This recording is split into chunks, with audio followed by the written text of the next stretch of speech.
Alcoholics Anonymous and Narcotics Anonymous, they function just like a toxic family that has a P3DO in it, and they just sweep it under the rug and they protect the person and they vilify the survivor. That's generally what the culture is of Alcoholics Anonymous and Narcotics Anonymous. Now, it's also important to look at why this is enabled systemically. Okay, each group is seen as autonomous and separate from actual world services and general services. So that is why this is being enabled. Instead of actually flexing their authority and setting boundaries and actually putting some parameters up, they don't do that.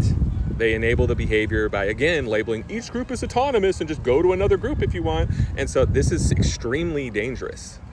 There's zero accountability, and this could be addressed systemically, and that's what I'm calling for. There needs to be boundaries that are put on sponsors. First of all, there needs to be things that are presented as unacceptable when it comes to dangerous medical advice and spiritual bypassing, and then we wouldn't see a lot of the same issues. Now, the steps still are not thorough. The steps are still not up to date based on an understanding of substance use disorder as a spectrum disorder, but they could be a lot more beneficial if there were some parameters that were put in place.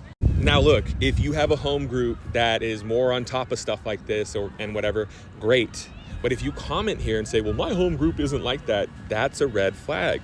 If you actually care about this, you would say, yes, this needs to change. And you wouldn't protect your identity and your image. You would just advocate for change.